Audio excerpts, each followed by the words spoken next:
Hello everyone. तो दोस्तों आज की इस वीडियो में हम लोग 10th क्लास का जो मैथ का एग्ज़ाम इस बार हुआ है उसके फर्स्ट शिफ्ट के क्वेश्चन को मैं यहाँ पर लेकर आया हूँ। उन सभी प्रश्नों के बारे में आज हम लोग डिस्कस करने वाले हैं। तो चलिए शुरू करते हैं आज का वीडियो। और सबसे पहले वीडियो शुरू करने से पहले मैं आप लोगों को यहाँ पर बता देता हूँ कि ये जो हमने सेट लिया है ये 8th सेट है, ठीक है। तो आप लोगों का जो सेट है उसके हिसाब से अपना क्वेश्चन को जो है मिला लेना है, ठीक है। और आप लोग देखिए कि आप लोग जो है 100 में आप लोगों ने जो 50 क्वेश्चन बनाया है उसमें से कितने क्वेश्चन को आप लोगों ने सही किया है, ठीक है। तो यहाँ पर देखिए सबसे पहले मैं 1 से लेकर आप लोगों को चलता हूँ। पहला जो क्वेश्चन है, पहला का आंसर आप लोगों का जो है आप लोगों का डी हो जाएगा, ठीक है। दूसरा का आंसर आपका बी हो जाएगा और तीसरा का आंसर हो जाएगा आपका ए, ठीक है। चलिए इसके बाद दोस्तों हम लोग चलते हैं चौथे नंबर प्रश्न की ओर। चौथा नंबर जो प्रश्न है उसका आंसर आपका हो जाएगा सी। पांचवा का आंसर हो जाएगा आपका ए। 6 का, ठीक है। 6 का छठा का जो आंसर है छठा का आंसर हो जाएगा आपका ए। और सातवां का आंसर देख लेते हैं। सातवां का आंसर हो जाएगा आपका हो जाएगा ए। आठवां का आंसर देख लेते हैं। 8 का आंसर, ठीक है। 8 का आंसर जो होगा 8 का आंसर हो जाएगा बी। और 9 का आंसर हो जाएगा आपका 9 का आंसर हो जाएगा आप लोगों का डी हो जाएगा, ठीक है। 10 का आंसर हो जाएगा। 10 का आंसर देखिए मूल बिंदु का निर्देशांक पूछा गया है तो इसका ऑप्शन ए हो जाएगा। और 11 में पूछा गया है यदि समांतर श्रेणी का सामान्य पद 13-2n दिया गया है तो इसका सार व अंतर पूछा गया है तो 11 का हो जाएगा आपका डी ऑप्शन सही हो जाएगा, ठीक है। 12 में चलते हैं हम लोग। समांतर श्रेणी एक दिया गया है, इसका कौन सा पद पूछा जा रहा है कि 0 होगा, तब 12 का ऑप्शन सी सही होगा, ठीक है। इसके बाद हमारा 13 नंबर सवाल में बोला गया है कि एक त्रिभुज ABC जिसमें बी बराबर 90 डिग्री, AB बराबर 12 है, BC बराबर 5 है और AC बराबर 13 है। तो साइन सी का मान आपसे पूछा गया तो 13 का आंसर हो जाएगा सी हो जाएगा, ठीक है। चौथा नंबर जो क्वेश्चन है इसका आंसर आप लोगों का हो जाएगा 14 नंबर क्वेश्चन का आंसर हो जाएगा आप लोगों का ए, ठीक है। इसके बाद आपको बोला गया है 15 में देखिए 15 में बोला गया 1/sin थीटा। तो 1/sin थीटा का मान जो होगा 1/sin थीटा का मान जो होगा बी हो जाएगा, ठीक है। इसके बाद 15 के बाद हमारा होता है 16 का हो जाएगा ऑप्शन नंबर डी। 17 का ऑप्शन नंबर सी हो जाएगा। और 18 में चलते हैं हम लोग। 18 का ऑप्शन जो होगा 18 का यहाँ पर 18, ठीक है। 18 का ऑप्शन नंबर ए जो होगा वो सही होगा। 19 का देख लेते हैं हम लोग। 19 का दिया गया है 2 sin अल्फा बराबर 2 है तो अल्फा का मान आपसे पूछा जा रहा है तो 19 का हो जाएगा। 19 का ऑप्शन हो जाएगा डी ऑप्शन सही होगा। और 20 देख लेते हैं, ठीक है। 20 में हमारा दिया गया tan 21 डिग्री बटा cot 69 डिग्री दिया गया है तो इसका मान पूछा जा रहा है तो इसका मान हमेशा 1 के बराबर होगा, ठीक है। चलिए इसके बाद हम लोग चलते हैं 21 नंबर क्वेश्चन की ओर। 21 नंबर जो हमारा क्वेश्चन है उसमें कहा गया है कि y अक्ष पर सभी बिंदुओं का भुज जो होता है वो कितना हो जाएगा। भुज का मान 0 होता है y अक्ष पर। इसके बाद पूछा गया है कि समांतर श्रेणी इतना का सार व अंतर आपसे पूछा गया है तो सार व अंतर हो जाएगा इसका ए ऑप्शन सही हो जाएगा, ठीक है। चलिए 23 नंबर सवाल में बोला गया है 23 नंबर में आपसे पूछा गया है यदि समांतर श्रेणी का सामान्य पद, ठीक है, सामान्य पद 5n-7 है तो इसका प्रथम पद आपसे पूछा गया तो प्रथम पद इसका आएगा -2। आप लोग दोस्तों कैलकुलेशन करके इसे देख सकते हैं या अगर आपको किसी भी क्वेश्चन का सॉल्यूशन चाहिए तो आप हमें कमेंट करके बता सकते हैं। हम उसका सॉल्यूशन जो है आप लोगों तक प्रोवाइड करा देंगे, ठीक है। 24 का आंसर है मध्य बिंदु का निर्देशांक पूछा जा रहा है तो मध्य बिंदु आपका होगा -6 और -4 हो जाएगा। बी ऑप्शन इसका सही होगा। 25वां नंबर देखिए 25 नंबर में बोला गया है केंद्र का निर्देशांक तो इसका सही आंसर होगा डी होगा, ठीक है। इसके बाद 26 नंबर सवाल बोला गया है। 26 नंबर सवाल में 3 बिंदु दिए गए हैं, संरेख हैं और आपसे पूछा गया कि ए का मान तो 26 का ऑप्शन हो जाएगा, 26 का ऑप्शन डी सही होगा। ठीक है, इसके बाद 27 नंबर क्वेश्चन में देखिए परिमाप पूछा गया, तो इसका ऑप्शन नंबर बी सही होगा, 12 आता है। ठीक है, इसके बाद 27 के बाद 28 नंबर सवाल आपसे त्रिभुज का क्षेत्रफल पूछा गया, तो इसका नंबर डी ऑप्शन सही होगा। 29 नंबर सवाल को हम लोग देख लेते हैं, त्रिभुज के तीनों कोनों का योगफल आपसे पूछा गया है, तो 180 डिग्री होगा। ठीक है, इसके बाद हम लोग 30 नंबर क्वेश्चन की ओर बढ़ते हैं। तो 30 नंबर क्वेश्चन में बोला गया 30 नंबर क्वेश्चन जो होगा इसका सही ऑप्शन होगा हमारा डी। ठीक है, इसके बाद दोस्तों 31 नंबर क्वेश्चन में सबसे छोटी प्राकृतिक संख्या पूछा गया, तो इसका ऑप्शन नंबर सी हो जाएगा। ठीक है, 32 नंबर सवाल की ओर बढ़ते हैं। 32 नंबर सवाल हमारा निम्नलिखित में कौन सी परिमेय संख्या के बारे में पूछा गया है। ठीक है, परिमेय संख्या देखिए यहाँ पर हो जाएगा 32 का ए ऑप्शन सही होगा। इसके बाद 33 नंबर सवाल में पूछा गया निम्नलिखित में कौन सी अपरिमेय संख्या होगी, तो अपरिमेय संख्या आपका हो जाएगा 33 का सी ऑप्शन बिल्कुल सही होगा। इसके बाद 34 नंबर सवाल में पूछा गया है कि पी और क्यू जो है दो अभाज्य संख्या है, तो मौसा इसका हमेशा 1 के बराबर होता है। चलिए, इसके बाद 35 नंबर सवाल में देखिए 0 और 13 पर रेकरिंग दिया गया है, तो इसका सही आंसर होगा सी ऑप्शन सही होगा। 36 नंबर सवाल में बोला गया है कि 18 और 72 का मौसा जो होगा HCF पूछा जा रहा है, तो 18 और 72 का जो HCF होगा वो 18 हो जाएगा। इसके बाद 36 के बाद 37 नंबर सवाल में 12 रूट 12 का परिमेयकारी गुणांक हो जाएगा, रूट 13 हो जाएगा। इसके बाद 38 नंबर सवाल में P एक धनात्मक पूर्णांक है, तो धनात्मक पूर्णांक का रूप होगा, यहाँ पर इसका आंसर हो जाएगा ए। निम्नलिखित में 39 नंबर देखिए, निम्नलिखित में किसका दशमलव प्रसार जो होगा शांत होगा। ठीक है, शांत दशमलव प्रसार हमसे चुनने के लिए बोला जा रहा है, तो देखिए शांत दशमलव प्रसार इसका हो जाएगा डी।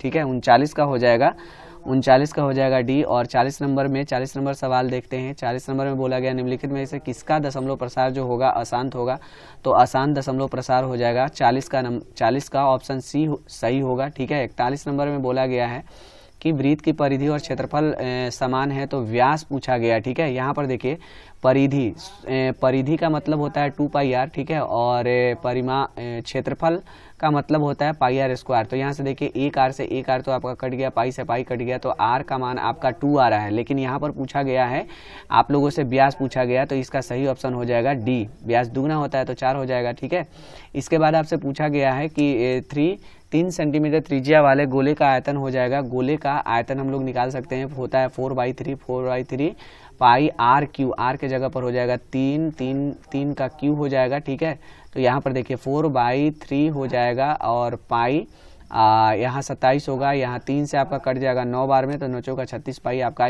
बी ऑप्शन जो होगा वो सही हो जाएगा।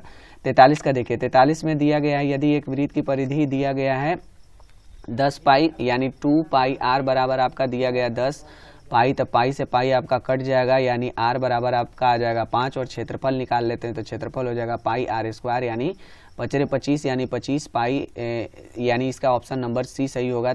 44 में चलते हैं।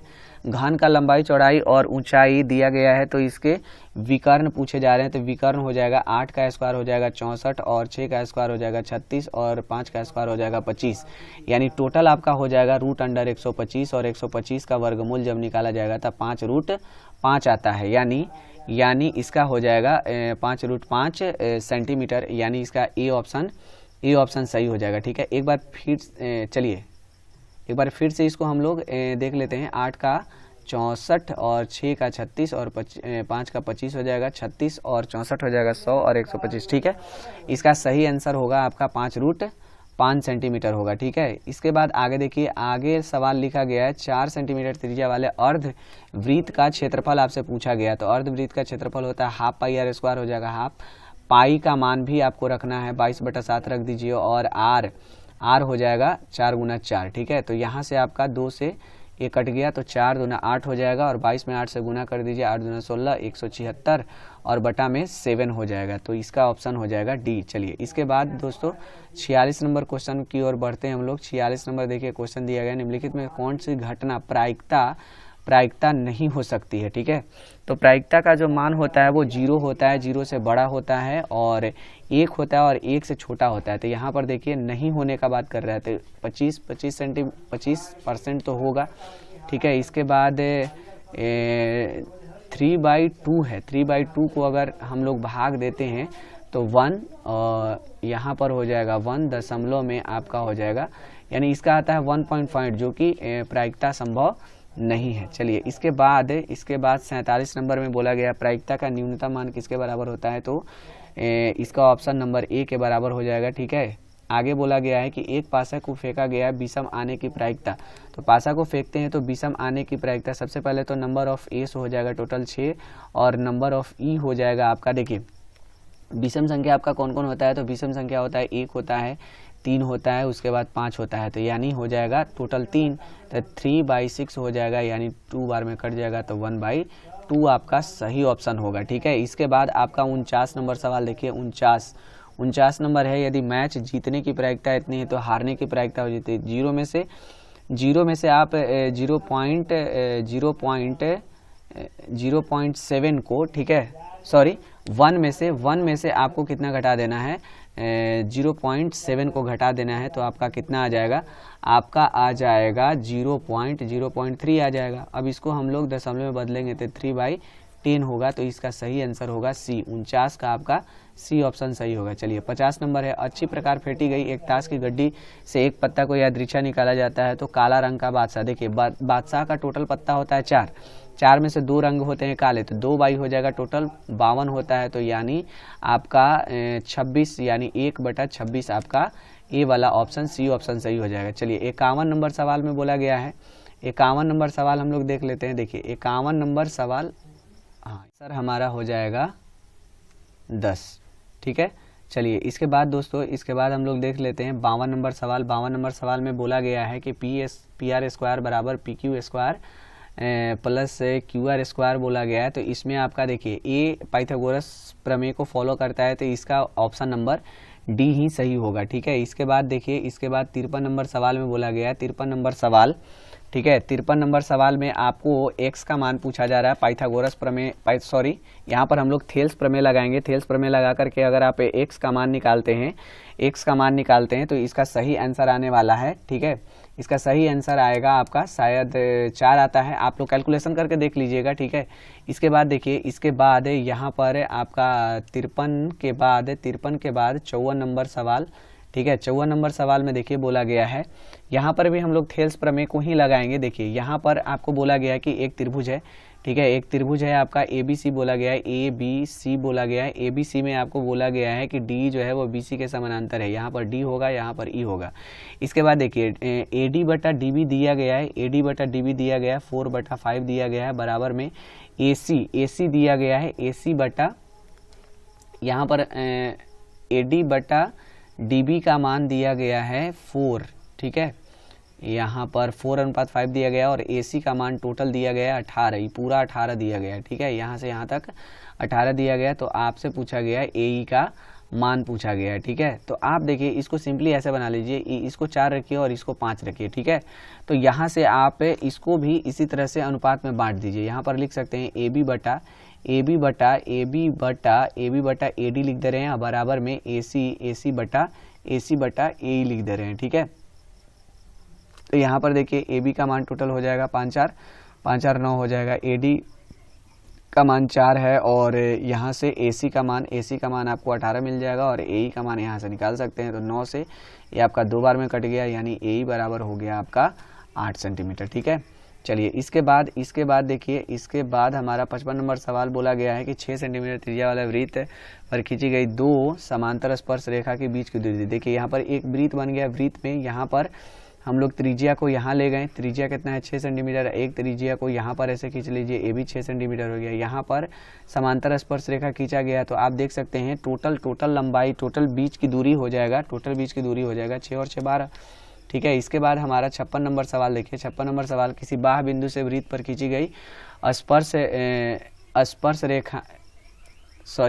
किसी बाह्य बिंदु से वृत्त पर कितनी स्पर्श रेखा खींची जा सकती है, तो टोटल 2 स्पर्श रेखा हम लोग खींच सकते हैं। इसके बाद हमारा 57 नंबर सवाल, यहाँ पर देखिएगा 57 नंबर सवाल, हाँ 57 नंबर सवाल में देखिए आपको दिया गया है कि AOB टोटल आपका दिया गया है 130 डिग्री दिया गया है। इसके बाद पूछा गया है आपसे कि APB कितना होगा, पी और बी, ए पी बी पूछा गया, यानी टोटल पूछा गया आपका कितना डिग्री हो सकता है। तो यहाँ पर देखिए यहाँ 90 डिग्री को कौन बनता है, इसका प्रमेय मैंने आप लोगों को पहले ही वीडियो में बता रखा है। अगर आपको समझने में कोई परेशानी हो रही है तो जाकर के उस वीडियो को आप लोग देख सकते हैं। तो यहाँ पर देखिए आपका 90 डिग्री हो गया, एक चतुर्भुज बनता है और टोटल 130 डिग्री हो गया, प्लस में आपका फिर 90 डिग्री हो गया और यहाँ पर हम कोण को मान लेते हैं x बराबर में 360 डिग्री हो जाएगा। सबको जोड़ दीजिए, 90 90 180 हो गया, 180 और 130 को जो ऐड कर देते हैं 0 8 3 11 2 1 1 2 और 1 हो जाएगा 310। 310 जब उधर जाएगा तो 360 डिग्री में से आप 310 डिग्री को माइनस कर दीजिए, 0 5 और ये कट गया, यानी x का मान टोटल कितना आ गया, x का मान हमारा आ गया 50 डिग्री। ठीक है, यहाँ पर 50 डिग्री ऑप्शन आपका सही होगा। चलिए 57 के बाद हमारा आता है 58। 58 में दिया गया है, 58 में दिया गया है, आपसे पूछा क्या जा रहा है, देखिए ओ पी क्यू पूछा जा रहा है, ओ पी और क्यू पूछा जा रहा है। ओ पी क्यू मतलब ए वाला पूछा जा रहा है, ये छोटा सा कोण जो है इसके बारे में हमसे पूछा जा रहा है। तो आप देखिए यहाँ पर, और दिया क्या गया है, पी टी क्यू दिया गया, पी टी क्यू दिया गया, मतलब ये पूरा कोण आपको दिया गया 50 डिग्री। ठीक है, पूरा कोण 50 डिग्री दिया गया। तो यहाँ पर ध्यान से समझिएगा, यहाँ पर देखिए इस त्रिभुज में, यहाँ पर इस त्रिभुज का अगर हम बात करें, इस त्रिभुज का अगर हम बात करें तो इस त्रिभुज में यहाँ पर ए वाला जो पूरा कोण है, ए वाला पूरा कोण जो है ये हमारा 90 डिग्री बन रहा है, ये हमारा 90 डिग्री बन रहा है, और ये जो 50 डिग्री पूरा है इसमें से एक कोण समद्विभाग होकर के कितना डिग्री हो जाएगा, 25 डिग्री हो जाएगा। ठीक है, तो हम यहाँ वाला कोण निकाल सकते हैं, यहाँ वाला कोण निकाल सकते हैं आराम से।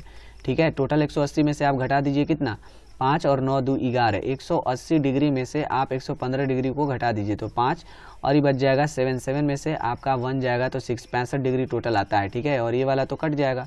ठीक है, ये वाला आपका आ गया 65 डिग्री, ये वाला 65 डिग्री हो गया। अब यहाँ से समझिएगा, ये जो है आपका केंद्र है, केंद्र से यहाँ तक का दूरी जो होता है त्रिज्या होता है, केंद्र से यहाँ तक का दूरी जो होता है ये भी त्रिज्या होता है। तो ये हमारा देखिए एक बन गया क्या चीज़, एक बन गया हमारा समद्विबाहु त्रिभुज, और समद्विबाहु त्रिभुज में आमने सामने का जो जो बराबर भुजा होते हैं उसके सामने वाला सम्मुख कोण भी आपस में क्या होता है, बराबर होता है। मतलब इधर वाला कोण ए जो होगा और इधर वाला कोण ए जो होगा ये दोनों आपस में कितना होगा, बराबर होगा। तो अगर हम इन दोनों को x मान लेते हैं, ठीक है, अगर हम इन दोनों को x मान करके चलते हैं, इसको यहाँ वाला कोण को x मान लेते हैं और यहाँ वाला कोण को भी हम लोग क्या मान लेते हैं, x मान लेते हैं, और यहाँ वाला टोटल कोण कितना हो जाएगा, एक तरफ का 65 है तो दूसरा तरफ का भी ये वाला 65 होगा, 65 कितना हो जाएगा, 65 और 65 को ऐड कर लीजिए, 0 6 6 12 और 1 13 130 डिग्री हो जाएगा। ठीक है, 130 डिग्री और प्लस में आपका ये हो जाएगा टोटल 2x बराबर में 180 डिग्री, तो 2x बराबर आपका हो जाएगा कितना, 50 डिग्री आ जाएगा, तो x बराबर आपका आ जाएगा 25 डिग्री। ठीक है, इसका सही आंसर होगा 25 डिग्री। 58 का देख लेते हैं, 25 डिग्री आपका बी ऑप्शन सही होगा। चलिए 58 के बाद आपका 59 नंबर, 59 कहाँ गया, हाँ 59, बाह्य रूप से देखिए यहाँ पर बाह्य रूप से स्पर्श करने वाले दो वृत्त की उभयनिष्ठ स्पर्श रेखाओं की संख्या पूछ रहा है। बाह्य रूप से मतलब बाहर से अगर दो वृत्त इस तरह से स्पर्श करते हैं तब इस पर पूछा जा रहा है स्पर्श रेखाओं की संख्या। तो ये उभयनिष्ठ होना चाहिए, तो ये आपका स्पर्श रेखा इस तरह से दो को खिंचाता है और एक स्पर्श रेखा यहाँ पर खिंचाता है, ये बीच से खिंचाता है। ठीक है, ये बीच वाला से यहाँ से खिंचाता है, तो टोटल स्पर्श रेखाओं की संख्या कितनी होती है, 3 होती है। चलिए इसके बाद 59 के बाद आपका 60 नंबर में पूछा गया है, दी गई आकृति में केंद्र, यहाँ पर देखिए ए ओ बी का मान दिया गया है 40 डिग्री और ओ ए बी का मान पूछा जा रहा है, ओ ए बी ए वाला मान आपसे पूछा जा रहा है। ठीक है, तो सिंपल है, यहाँ पर देखिए ए वाला त्रिज्या होगा और ए वाला भी त्रिज्या होगा, यानी दोनों बराबर है, तो इसको अगर हम x मानते हैं तो ए वाला भी हमारा x होगा। यहाँ से लिख सकते हैं x प्लस कितना 40 डिग्री बराबर 180 डिग्री हो जाएगा, तो यहाँ से 2x बराबर आपका हो जाएगा 140 डिग्री, तो x बराबर हम लोग अगर निकालेंगे तो 70 डिग्री, तो इसका सही ऑप्शन हो जाएगा डी। ठीक है, इसके बाद देखिए आगे हमारा क्वेश्चन 60 के बाद 61 नंबर क्वेश्चन पर आते हैं के किस मान के लिए संपाति पूछ रहा है। तो संपाति के लिए हम लोग a1/a2 का प्रयोग करते हैं, a1/a2 बराबर हो जाएगा b1/b2 और बराबर हो जाएगा c1/c2 हो जाएगा। तो देखिए a1 का मान हो जाएगा 1 और a2 का मान हो जाएगा 3 बराबर में b1 का मान हो जाएगा 2 और b2 का मान हो जाएगा k, c1 का मान हो जाएगा आपका -3 हो जाएगा और c2 का मान हो जाएगा -9। हमको k का मान निकालना है तो k बराबर हो जाएगा आपका 6 हो जाएगा। ठीक है, तो ऑप्शन नंबर डी इसका बिल्कुल सही होगा। 62 नंबर में देखिए, 62 नंबर में बोला गया है इतना इतना बराबर है। ठीक है, तीनों देखिए बराबर हैं, तो समीकरण के निकाय का हल अनगिनत रूप से हल जो होगा अनगिनत हल हो जाएगा। चलिए इसके बाद हमारा होगा 63 नंबर क्वेश्चन। 63 में देखते हैं क्या लिखा है। हाँ, निम्नलिखित में से कौन सा द्विघात समीकरण होगा। यहाँ पर द्विघात समीकरण आपको चुनने के लिए बोला जा रहा है। तो ये तो समीकरण आपका, ये तो बहुपद ही नहीं है, तो समीकरण तो ये बन नहीं सकता है। ठीक है, इसके बाद यहाँ पर देख लेते हैं, इसको चेक करके देखना पड़ेगा दोस्तों कि कौन सा आंसर आपका बिल्कुल सही आता है। ठीक है, तो यहाँ पर हम लोग इसको चेक कर लेते हैं। ये तो नहीं होगा, बी ऑप्शन देख लेते हैं। बी ऑप्शन में आपका हो जाएगा x के पावर 4 हो जाएगा, तो ये भी आपका नहीं होगा। ठीक है, ये भी ऑप्शन गलत हो गया। कौन सा है वो चुनना है आपको। यहाँ पर देखिए, इसको अगर हम पावर 2 करते हैं, इसका पावर देखिए, इसका और इसका होल स्क्वायर दिया गया, तो ये तो पावर 4 हो जाएगा, तो ये भी नहीं होगा। यानी आपका 63 का सी ऑप्शन सही होगा। चलिए इसके बाद 64 नंबर देखिए, कौन सा द्विघात समीकरण नहीं है। इसमें नहीं चुनने के लिए आपको बोला गया है कि कौन सा द्विघात समीकरण नहीं होगा, तो आप यहाँ पर चुन सकते हैं। ये तो होगा द्विघात समीकरण, क्योंकि पावर 2 है इसमें, ये भी आपका द्विघात समीकरण होगा। ठीक है, और ये आपका द्विघात समीकरण, ये भी आपका द्विघात समीकरण हो जाएगा। तो बचा आपका डी ऑप्शन जो होगा, ये आपका द्विघात समीकरण नहीं होगा। बाकी इस जो होंगे ऑप्शन के अनुसार, क्वेश्चन के अनुसार ये तीनों जो होंगे गलत होंगे, और डी ऑप्शन आपका जो होगा इसमें सही होगा। चलिए 64 के बाद हमारा आता है 65 नंबर सवाल। देखिए 65 नंबर सवाल में लिखा गया है द्विघात समीकरण इतना का मूल समान है, यानी बी स्क्वायर माइनस 4ac लगा दीजिए बराबर में 0। तो बी का मान यहाँ पर हो जाएगा माइनस पी का स्क्वायर, तो प्लस पी आएगा। ठीक है, और माइनस में 4, ए का मान यहाँ पर देखिए 2 है, और सी का मान देखिए पी है, बराबर में आपका 0 हो जाएगा। तो यहाँ से पी स्क्वायर बराबर हो जाएगा 8p, पी से पी एक आपका कट गया, तो पी बराबर आपका आ जाएगा 8। केवल आपका कितना होगा, यहाँ पर देखिए, यहाँ पर एक चीज़ हम लोग मिस्टेक कर रहे हैं। यहाँ पर देखिए, अगर पी स्क्वायर है और -8 को हम इधर लाते हैं, तो इस तरह से यहाँ पर देखिए p को अगर हम कॉमन लेते हैं, तो p -8 आएगा बराबर में 0। तो यहाँ से p का अगर मान निकालेंगे तो एक मान 0 आएगा और एक मान 8 आएगा। तो इसका ऑप्शन 65 का ऑप्शन सी होना चाहिए। ठीक है, चलिए 65 के बाद आपका 66 नंबर सवाल देखिए।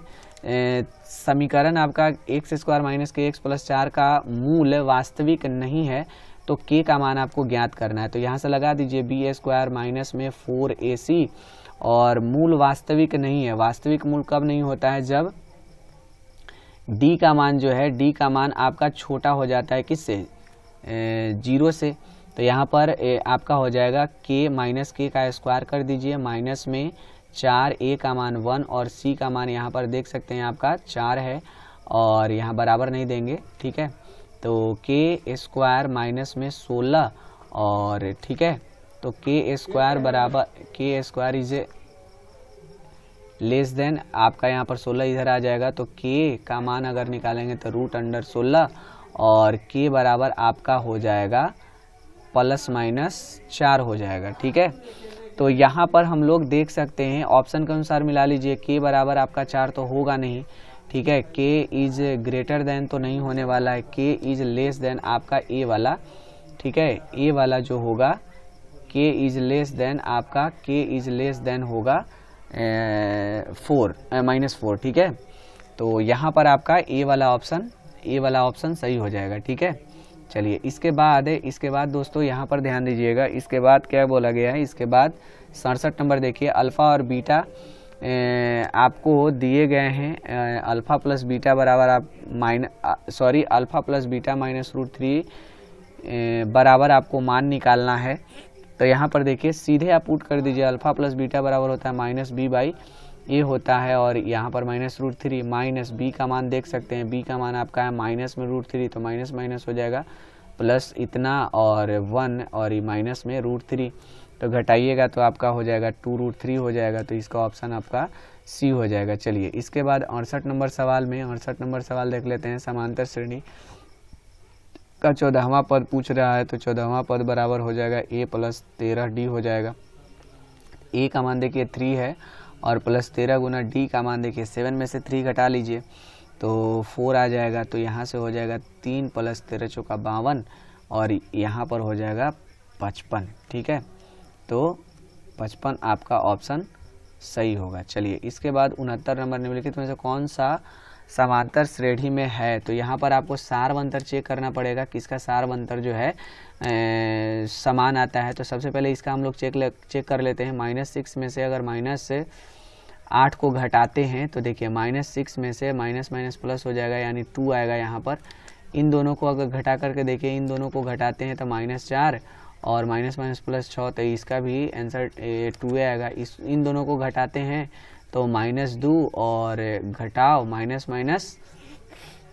माइनस हो जाएगा +4, तो यहाँ पर भी 2 आ रहा है। इन दोनों का इनका सारवंतर समान है, इसलिए आपका यही ऑप्शन सही होगा। चलिए इसके बाद 70 नंबर सवाल देखिए। 70 नंबर सवाल में nवां पद पूछा जा रहा है। तो nवां पद यानी tn आपको निकालना है, तो क्या हो जाएगा a का मान देखिए, a का मान कितना है 16 प्लस n - 1, n का मान हमको पता नहीं है तो n रहने देते हैं 1, और d का मान देखिए 11 में से 16 घटा लीजिए तो माइनस कितना होगा, -5 होगा। तो यहाँ से 16 और -5n हो गया और माइनस माइनस +5 हो जाएगा, तो 6 × 5 = 11 है, यानी 21 - 5n हो जाएगा। ठीक है, 21 - 5n आपका बी ऑप्शन में है। चलिए 71 नंबर सवाल देखते हैं। 71 नंबर सवाल में केंद्रीय प्रवृत्ति का माप नहीं है पूछा गया, तो माप इसमें देखिए, माप इसमें कौन सा नहीं होगा, यही आपका डी ऑप्शन मानक विचलन। ठीक है, इसके बाद 72 नंबर सवाल में देखिए, 72 नंबर सवाल आपका बहुलक पूछा जा रहा है। ठीक है, कि बहुलक कौन होगा। तो इसमें देखिए सबसे ज़्यादा कौन है, 15 ज़्यादा बार आया है, 1 2 और 3 बार आया है। ठीक है, तो बहुलक हमारा हो जाएगा 15, यानी 72 का सी ऑप्शन सही होगा। चलिए इसके बाद 73 नंबर सवाल, प्रथम 5 प्राकृत संख्याओं का माध्य आपको निकालना है। 5 प्राकृत संख्या प्रथम होना चाहिए। ठीक है, तो 1 होगा, 2 होगा, 3 होगा, 4 होगा और प्लस में 5, टोटल 5 को हो गया और बटा में आपका 5 हो जाएगा। जोड़ लीजिए 5 4 9 3 12, 12 और 3 कितना हो जाएगा, 12 और 3 हो जाएगा 15/5, यानी 3 बार में, यानी इसका ऑप्शन नंबर 73 का बी होगा। ठीक है, 74 में आते हैं। प्रेक्षण दिया गया है, इसका माध्यक पूछा जा रहा है। तो सबसे पहले आप इसको सजा लीजिए आरोही क्रम में। 6 होगा, उसके बाद 7 होगा, उसके बाद 8 होगा, 9 तो है नहीं इसमें, इसके बाद आपका हो जाएगा 13 हो जाएगा, इसके बाद हो जाएगा 12 हो जाए 13 के बाद आपका गड़बड़ हो रहा है यहाँ पर 6 होगा, 7 होगा, फिर 8 होगा, फिर 12 होगा, फिर 13 होगा, फिर 14 होगा, फिर आपका होगा 15। ठीक है, टोटल गिन लीजिए 1 2 3 4 5 6 7 अंक है, तो बीच वाला अंक हो जाएगा 3 इधर से 3 इधर से छाट दीजिए, बीच में 12, तो इसका सही ऑप्शन होगा 12। ठीक है, चलिए इसके बाद 74 के बाद आपका 75, माध्यक का 3 गुना और माध्य का 2 गुना अंतर बराबर होता है, तो ये सीधा सा आंसर हो जाएगा, बहुलक इसका आंसर हो जाएगा। ठीक है, चलिए 76 का आपका होगा समबाहु त्रिभुज का क्षेत्रफल पूछा जा रहा है, ए भुजा वाला, तो √3/4 गुना भुजा स्क्वायर, यानी इसका ऑप्शन नंबर सी हो जाएगा। ठीक है, 77 का सवाल देखिए। 77 में यदि वृत्त की परिधि और वर्ग का परिमाप दोनों 88 सेंटीमीटर हो तो इसमें पूछा जा रहा है क्या, इसमें पूछा जा रहा है कि वृत्त का क्षेत्रफल वर्ग के क्षेत्रफल के बराबर होगा, मतलब क्षेत्रफल पूछा जा रहा है। परिधि दोनों का सेम है, तो परिधि अगर निकालते हैं वर्ग का परिधि अगर हम लोग निकालते हैं, वर्ग का परिधि निकालना क्या है, दिया गया है 88, तो भुजा अगर निकालेंगे तो भुजा बराबर हो जाएगा 4 से आपका कटेगा 4 दूना 8 और 4 दूना 8, 22 बार में कट जाएगा। और वर्ग का परिधि होता है 2πr होता है, बराबर में 88 हो जाएगा, तो ये से ये कट जाएगा, कितना बार में कटेगा, 44 बार में कटेगा। और यहाँ से अगर हम 22/7 लिखते हैं, r लिखते हैं, बराबर में 44, तो यहाँ से देखिए ए भी कट गया 2 बार में, तो r बराबर हो जाएगा 14। ठीक है, तो यहाँ से हम लोग इसका क्षेत्रफल पूछ रहा है, तो क्षेत्रफल निकाल लीजिए, इसका हो जाएगा 484 हो जाएगा। ठीक है, और इसका क्षेत्रफल होगा, पाई का मान 22/7 रखते हैं और r² यानी 14 गुना में 14 होगा, तो ये कट जाएगा 2 बार में। 14 दूना 28, 28 में 22 से गुना कर लीजिए, 28 दूना 56 हो गया, 28 दूना 56 हो गया, यानी 6, 6 5 11 और 5 और 1 6, यानी वर्ग वृत्त का क्षेत्रफल जो है बड़ा आ रहा है, तो ऑप्शन नंबर सी ही इसका होगा। ठीक है, चलिए इसके बाद 78 नंबर, किसी घन का प्रत्येक किनारा आपका इतना है, विकर्ण आपसे पूछा गया, तो घन का विकर्ण बराबर होता है √3 गुना भुजा होता है, तो ये आपका ऑप्शन नंबर ए सही होगा। 79 का देखिए 79 किधर गया, 79, हाँ आर है और ऊंचाई एच है, तो लंबवृत्तीय शंकु का आयतन हो जाएगा 1/3 पाई आर स्क्वायर एच हो जाएगा। ठीक है, चलिए इसके बाद दोस्तों 80 में सवाल देखिए, 80 नंबर में 80 का देखिए, 80 का सीधा सा आंसर बी होगा। ठीक है, पूरक पूछ रहा है। तो इसके बाद 81 नंबर सवाल देखिए, 81 का ही हुआ है, कोई क्वेश्चन छूटा तो नहीं, हाँ एक छूट गया। 80 का देखिए, दो वृत्तों का क्षेत्रफल का अनुपात दिया गया इतना, त्रिज्या का अनुपात पूछ रहा है, तो 2:5 हो जाएगा। ठीक है, इसके बाद हम लोग 82 नंबर सवाल पर आते हैं। 82 नंबर सवाल में देखिए, इतना का साइन स्क्वायर 75 डिग्री और साइन स्क्वायर 15 डिग्री का मान आपसे पूछा जा रहा है, तो इसका आंसर हो जाएगा, देखिए इन दोनों को जोड़ लीजिए, 5 5 10 हो जाएगा, 7 और 1 8 90 डिग्री के बराबर होता है, इसका आंसर हो जाएगा 1 हो जाएगा। ठीक है, 83 नंबर में देखिए 1 + tan स्क्वायर थीटा जो होगा वो किसके बराबर होगा, सेक स्क्वायर थीटा के बराबर होगा। चलिए 84 नंबर सवाल में देखिए, इसका 2 आंसर हो जाएगा, इसका 2 आंसर सीधा सा आंसर हो जाएगा, sine square theta plus cos square theta का मान 1 होता है, 1 से 2 में गुना करेंगे तो आपका 2 ही आंसर हो जाएगा। 85 का देखिए, 5 अगर कॉमन ले लेते हैं तो इसका सीधा सा आंसर हो जाएगा 5। ठीक है, 5 कॉमन ले लीजिएगा, cosec square theta minus cot square theta का मान 1 होता है, तो 5 में 1 से गुना करेंगे तो 5 ही आएगा। सॉरी, यहाँ पर हमने गलत टिक लगा दिया। ठीक है, यहाँ पर आपका होगा बी ऑप्शन। ठीक है, चलिए 86 का देखिए, 86 का अल्फा का मान निकाल लीजिए 60 डिग्री और कॉस से 60 डिग्री का मान आपको पुट कर देना है, तो कॉस 60 डिग्री का मान होता है 1/2, तो इसका हो जाएगा आंसर 86 का सी हो जाएगा। 87 में देखिए, 87 में दिया गया है साइन थीटा बराबर इतना और बी कॉस थीटा बराबर 1 दिया गया, तो टेन थीटा का मान निकाल लीजिए। टेन थीटा का मान होता है टेन थीटा बराबर होता है साइन थीटा बटा कॉस थीटा लिखते हैं, तो साइन थीटा का मान निकालिए, साइन थीटा का मान 1/a हो जाएगा, गुना में कॉस पलटेंगे तो 1/b ऊपर जाएगा और 1 नीचे आएगा, यानी b/a हो जाएगा। b/a खोज लीजिए, बी ऑप्शन में है। ठीक है, चलिए इसके बाद दोस्तों, इसके बाद आपका होगा 87 के बाद 88 नंबर में पूछा गया कि 1/3 किसका मान होता है, तो साइन 30 डिग्री का मान तो होता है 1/2, tan 30 डिग्री का मान होता है। ठीक है, 1/3। चलिए इसके बाद 79 नंबर में, सॉरी 89 में आपका सवाल दिया गया है, sec theta plus tan theta बराबर x दिया गया है, तो आपको tan थीटा का मान निकालना है। तो इसको देखिए हल इस तरह से कर सकते हैं आप क्या कीजिए, यहाँ पर एक फॉर्मूला यूज करिए, sec square theta minus tan square theta बराबर में होता है 1, इसको a + b के सूत्र पर लिखेंगे तो sec theta plus tan theta और इंटू में होगा sec theta minus tan theta बराबर में होता है 1। ठीक है, अब यहाँ पर एक तो मान x हमारा दिया हुआ है, तो यहाँ से आपका sec theta minus tan theta बराबर हो जाएगा 1 हो जाएगा, तो यहाँ से अगर हम sec theta minus tan theta अगर निकालेंगे तो 1/x होगा। ठीक है, अब इन दोनों को अगर हम माइनस करते हैं तो देखिए यहाँ से सेक थीटा प्लस में आपका tan थीटा बराबर में कितना है, x दिया गया। ठीक है, और सेक थीटा और माइनस में tan थीटा बराबर में हमारा 1/x है, इन दोनों को माइनस करेंगे तो ये माइनस एक प्लस हो जाएगा और ये माइनस हो जाएगा, ये तो कट जाएगा,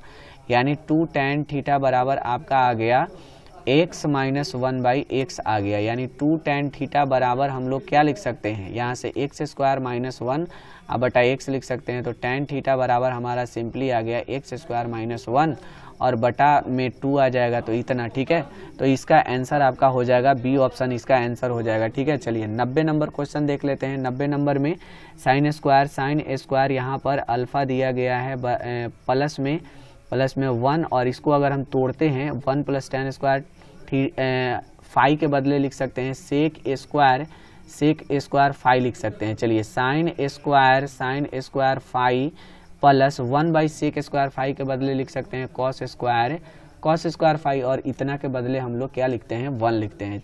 ठीक है, 64 का अभाज्य गुणनखंड में 2 का घात पूछा जा रहा है, तो 64 का खंड कर लीजिए सीधे से, 2 से लगेगा 32, फिर 2 से लगेगा 16, फिर 2 से लगेगा 8, फिर 2 से हम लोग लगाएंगे तो 4, और फिर 2 से लगाएंगे तो 2, और फिर 2 से 2, तो देखिए 2 और 2 3, 3 और 1 4, 4 और 1 5, 5 और 1 6, यानी 2 का घात कितना हो जाएगा, 6 हो जाएगा। ठीक है। 92 नंबर सवाल देखिएगा। 92 नंबर सवाल में पूछा गया है कि HCF आपका PQ है, लघु LCM आपका PQ है, तो बराबर किसके होगा, तो गुणनफल के बराबर होगा। इसका सीधा सा आंसर ए हो जाएगा। ठीक है।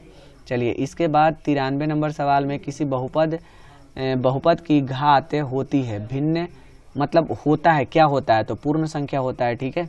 इसके बाद आपका 94 नंबर सवाल देखिए। 94 में क्या पूछा गया, 94 किधर गया, 94 नंबर सवाल लगता है, अच्छा इंग्लिश में ही है, इसको हम बता देते हैं आप लोगों को। ठीक है। यहाँ पर आपसे पूछा गया, इसमें देखिए 94 में क्या पूछा गया, 94 में पूछा गया है the graph of polynomial ax² + bx + c comma a equal to not 0 is, मतलब पूछा गया इसमें कि द्विघात समीकरण का ग्राफ कैसा होता है। ठीक है।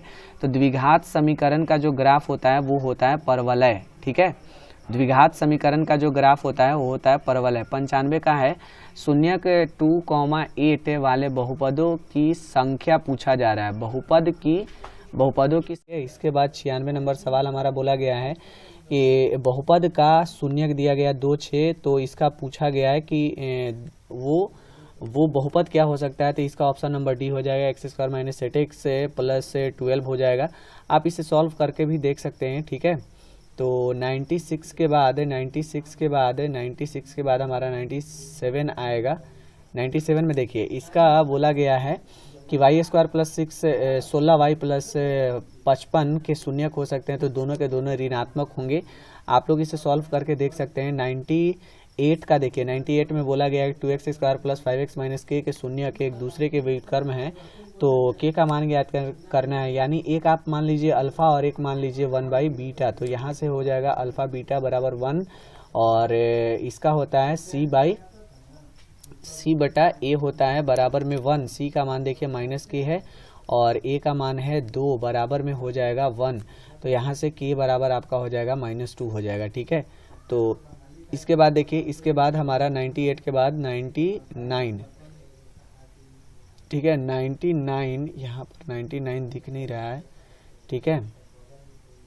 99, चलिए यहाँ पर इसी में हम लोग सॉल्व कर देते हैं। ये हमारा 99 नंबर सवाल है। px बराबर दिया गया है, px बराबर आपका दिया गया है, px बराबर आपका लिखा हुआ है x² प्लस में आपका 5x लिखा हुआ है, माइनस में 12, p1 रखना है आपको, 1 रख दीजिए यहाँ पर, तो 1 का स्क्वायर प्लस में 5 गुना 1 और माइनस में 12, तो यहाँ पर हो जाएगा 1 + 5 माइनस में 12, तो 6 - 12 यानी हो जाएगा -6। ठीक है। इसका सी ऑप्शन सही हो जाएगा। आगे सवाल देखिए, 100 नंबर सवाल हमारा लिखा गया है, युग में दिया गया है, समीकरण युग में दिया गया है आपको 2x + 4y बराबर 3 तथा 12y + 6x बराबर में 6 है, तो आपको हल बताने कि किस तरह का हल होगा। तो यहाँ पर हम सबसे पहले a1/a2 निकालते हैं, तो a1/a2 ध्यान से देखिएगा, यहाँ पर x यहाँ है और इसमें x यहाँ पर है, तो a1 का मान हो जाएगा 2/6 हो जाएगा। ठीक है। यानी 1/3 हो गया, अच्छा यहाँ पर हम लोग निकाल लेते हैं b1/b2 निकाल लेते हैं, तो 4 और ये हो जाएगा 12, तो ये भी आपका आ गया 1/3। ठीक है। यहाँ पर आपका हो जाएगा 1/3। ठीक है। चलिए 1/3 हो गया। इसके बाद निकाल लेते हैं c1/c2 निकाल लेते हैं, तो -3 और -6, तो ये हो जाएगा 1/2, यानी ये दोनों बराबर है और ये वाला आपका बराबर नहीं है, तो इसका जो होगा कोई हल प्राप्त नहीं किया जा सकता है, यानी 100 का आपका ऑप्शन नंबर ए सही होगा। ठीक है।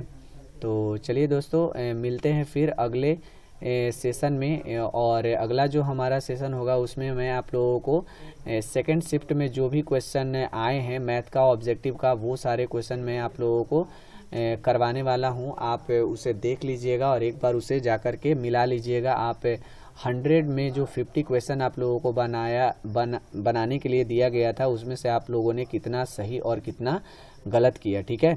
तो चलिए आज के लिए बस इतना ही रहने देते हैं, मिलते हैं फिर अगली वीडियो में।